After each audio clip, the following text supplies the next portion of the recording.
off with the one that started it all. Alien in space. No one can hear you scream.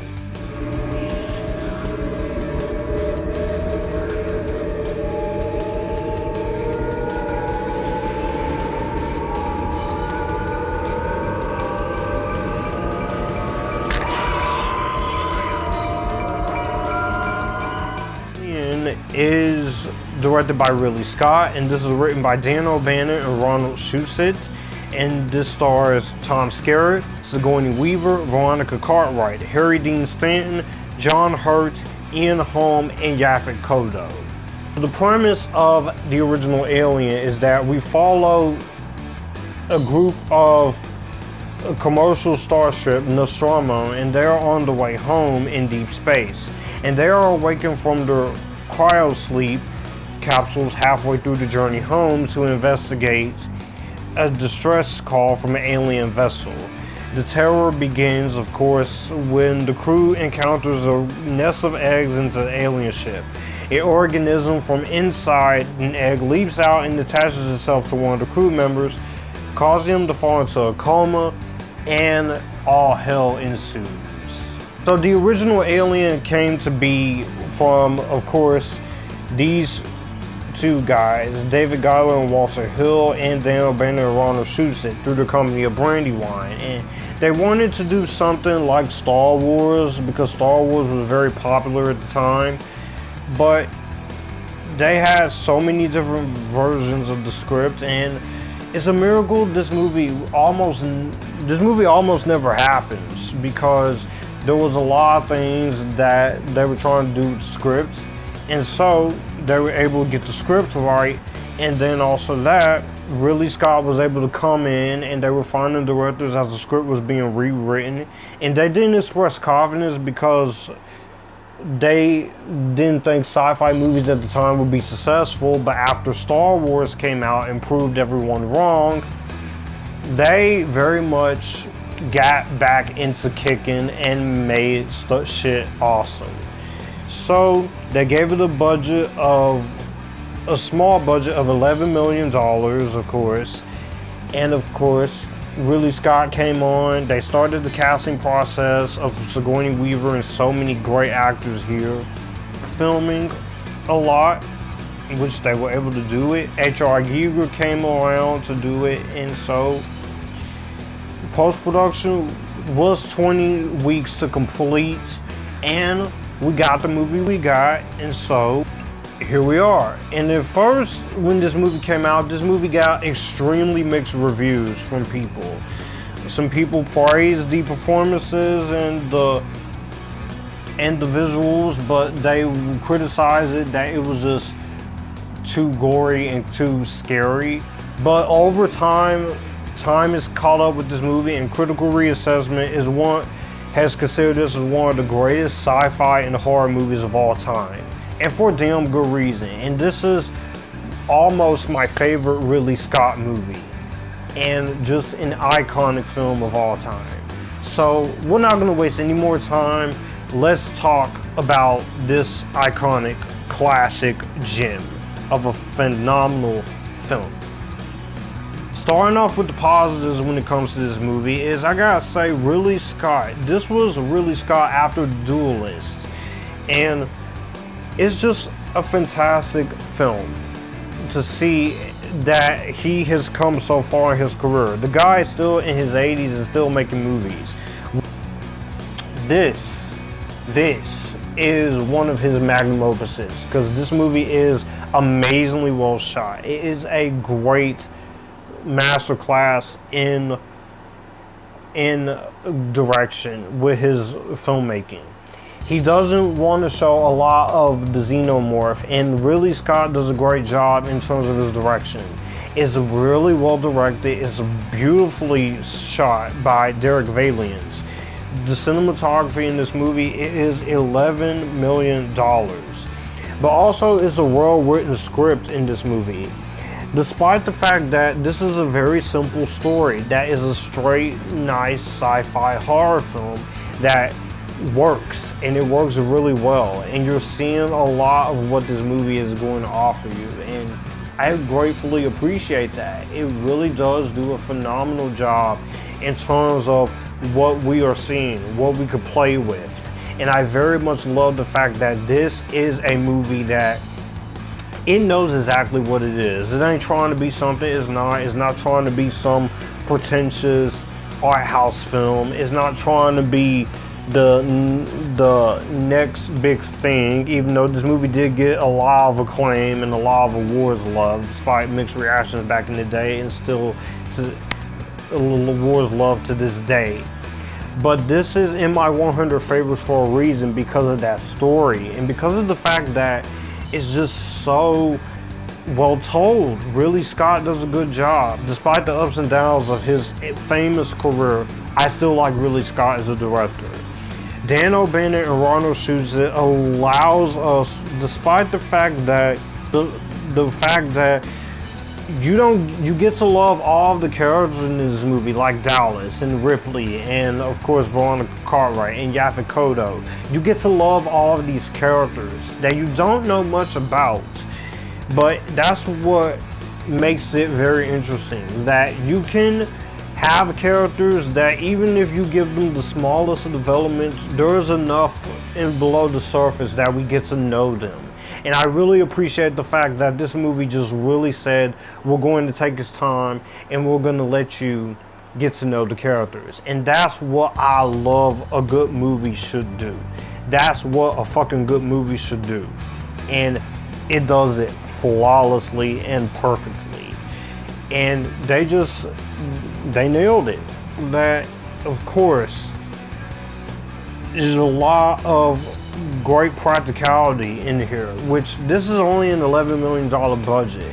And you could tell that there were no CGI back then. They had to do a lot of things practical through sound stages and building real ships and building actual miniatures and using the practical suits for our infamous titular character. It's a testament to how great of a movie that this really is. And they really do that perfectly and flawlessly. It makes it such an immense, incredible feat that you're just sitting there watching and you're in awe of what you're gonna get. This movie is very tension filled. This movie leaves you very tense, very isolated, and feels unease. And the fact that's a real test to the movie 40 years later still is that you're watching this movie, you feeling unease, you're feeling scared, and you're feeling fucking terrified. You are not feeling like, great, this is a wimp movie. No. From the first couple minutes, even to the end of the movie, you're sitting there, I'm like, this is amazing. And just rewatching this, especially with my Blu-ray anthology set, and I also have the 4K of the original Alien sitting over there, it's a testament to how good this is, because you're just sitting there, there's not a lot of jump scares, it's just good, isolated horror tension, and you get a lot of that in here. There's a lot of great iconic moments when we first land on that planet, especially to the infamous chestburster scene, which still creeps me the fuck out. Even when I first watched it, it creeped me the fuck out. And this movie just says, yes, we are absolutely gonna give you exactly what you wanted. And that moment shocked everyone, even when they filmed it, and everyone who saw it in theaters. And the film is tightly paced very well, no matter which version you watch, because of course this anthology set has the 2003 special editions of each film, supervised by most of the directors except one. But I really enjoy a lot of what this movie had to offer and what this movie gave to me. It's just very entertaining and very fun. And I gratefully had a lot of fun watching this. To mention, there was beautiful production design in the movie, which seeing the Nostromo is fantastic. Amazing what you can do with very little budget, and also shows with so little you can still make a very effective horror movie, especially leaving you in anticipation, being very effective of not showing the xenomorph until the last couple of minutes of the movie. That's great filmmaking right there, and I very much really enjoyed that part of the film.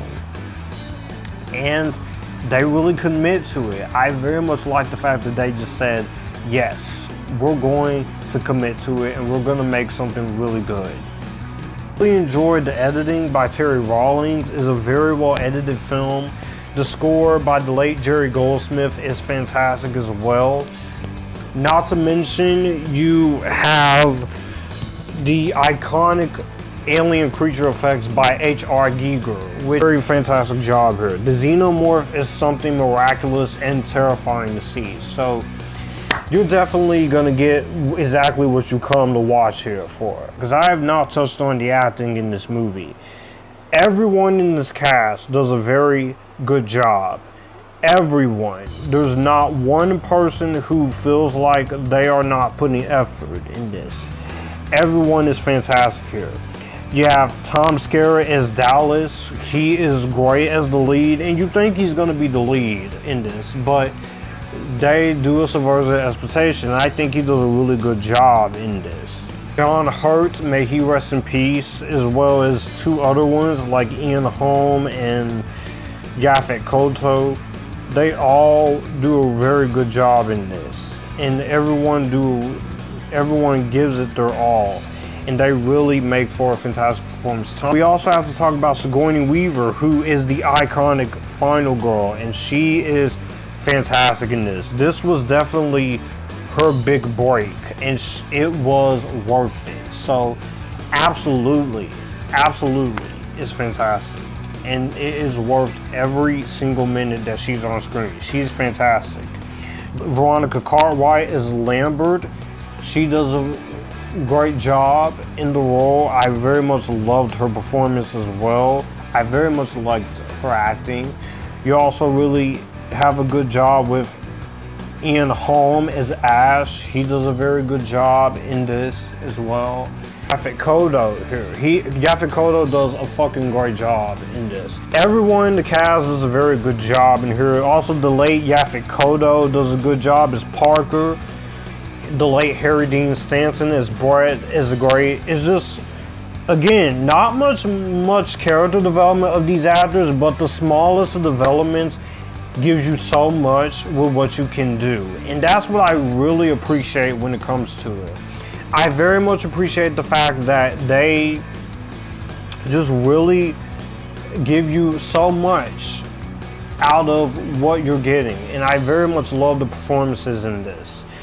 You also have Bolaji Badelio, which this is his only film role, as he will later go on to be an artist, and he did pass away many years after this movie.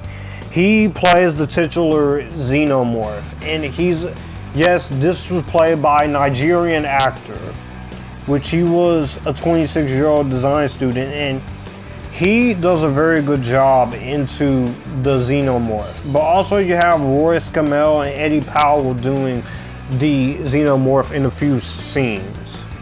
And then we also have Helen Horton, who is the voice of Mother, which in real life, she is the granddaughter of actress Lily James, which I didn't know that myself until I looked it up. But the cinematography, the direction, the filmmaking is great.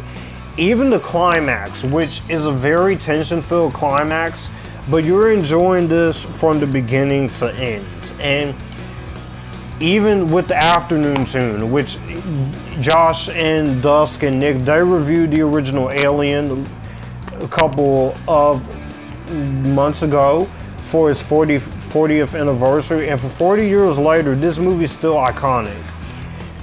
And even watching the documentary on the making of the first movie and all the movies, especially this first one, I just appreciate the fact that they were able to take a chance with this, and they really made it work. I don't have any complaints when it comes to this movie. I really don't. You gotta be crazy if you can complain about anything in this film, because you're just crazy. In conclusion, The original Alien is simply a classic. Great story, great characters, just a meticulously well done film that gives you exactly what you want and gives you exactly what you could ask for. This is an iconic horror film for a reason. One of my favorite Ridley Scott films, one of the best movies of the 70s, one of the best in its respective genres of science fiction and horror, and deserved in my 100 favorites of all time for a reason. And this is good. This is Spider-Verse worthy. No complaints. No complaints. In terms, I've already reviewed Aliens, so I'll give my thoughts on Aliens here. Aliens is another damn great movie. I've pretty much said everything I feel about Aliens in my revisited review of that leading up to James Cameron's Avatar. So if you want to check that review out, this is definitely on the YouTube channel. Well, that's going to do it for the video that you just watched. If you want to see more, my channel icon is up here. If you want to see more content from me, all my social medias are right here in this end card. I will also leave a playlist and a video here for you to see what the channel is about. As always, acknowledge me, stay epictastic, join the Epictasticness, and you guys keep it cool.